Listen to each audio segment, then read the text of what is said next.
Ejwarj'sh Ekshpresh. Edward was really starting to feel his age. I wanted to give him passenger trains mostly to make things easier for him while Thomas, with his auxiliary tender, took most of the goods trains. I was worried. I'd arranged for Edward to take an express on Saturday. Should I call it off? I asked Edward. We mustn't do that, sir, insisted the old engine. I can do it. It's only for one day, right? Yes, I think I'll talk to the big engine someday before next weekend. That seems like ample time, I decided. I just hope you and the tank engines can keep the line running in the meantime. We will, sir, promised Edward. We three won't let you down. But as Saturday drew nearer, Edward was regretting his optimism. He could see the strain was starting to take its toll on Thomas and Percy as well. He was glad when he was to be given a washout on Friday evening, but he was worried that he might not have enough energy the following morning.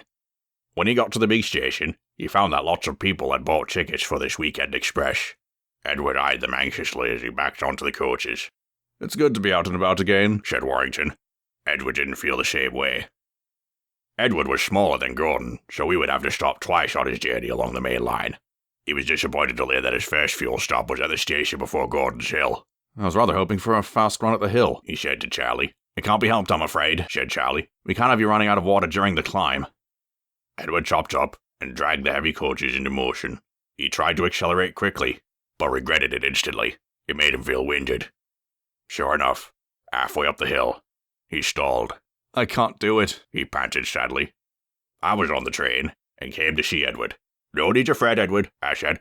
Lizzie has gone to alert the station mistress. Thomas will soon be here to bank you. Edward brought the train back to the bottom of the hill, and it wasn't long before they heard Thomas's whistle.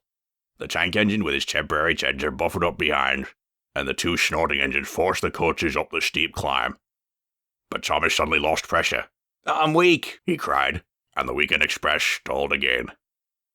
I'll have to run back to the station, I suppose, sighed Lizzie. We need Percy's help too, sir. I nodded and waved as Lizzie sped off down the line. I knew it would take longer for Percy to arrive. He was further away on Thomas's branch line. I did my best to pacify the passengers who were grumbling terribly about the delay. Thomas and Edward backed the express down to level track, and the crews did their best to build up their fires. At last, Percy's whistle sounded from behind them, and the little green engine came ambling up to the rear of the train. He buffered up to Thomas. I'm ready, he whistled with spirit. So am I, whistled Thomas in reply. Push hard, Edward whistled from the front as he took the strain. The tank engines did their best to help Edward, but Percy's wheels were slipping on the steep rails. His crew tried using his sanding gear, but it didn't make any difference. Percy's wheels skidded, and he couldn't get a grip. For the third time, the weekend express stuck on Gordon's Hill. This is it, groaned Edward. We'll need one of the big engines' help. Their strike has worked. We can't let them win, gasped Thomas. There's nothing else for it, said Edward grimly. Trains must get through. There are no other engines outside that shed who can help us. They heard a distant whistle. Edward sighed. There's one of them now. But then he looked up. That came from the other side of the hill. But all the big engines are back at the shed. Thomas and Percy were surprised when they saw a cloud of smoke and steam rise from beyond the top of the hill. Then along came an unfamiliar engine. He was shaped like Edward, but he had a black coat and was rather rusty. I stepped off the train. Perfect chiming. Edward, Thomas, Percy, this is, what's your name? I'm number... This is Philip, I said, taking a champagne bottle from my inside coat. I've contacted the other railway to ask if they could spare any engines, so they've sent him. After I broke the bottle over Philip's buffer, he quickly puffed off to change tracks and buffered up to Percy. Lizzie blew her whistle.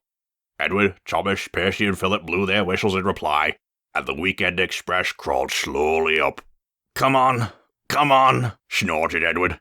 We can do it, called Philip. We can do it. And at last, with 4 engines moving it, the heavy train reached the top. Thomas, Percy, and Philip stopped to let Edward and the coaches roll down the other side.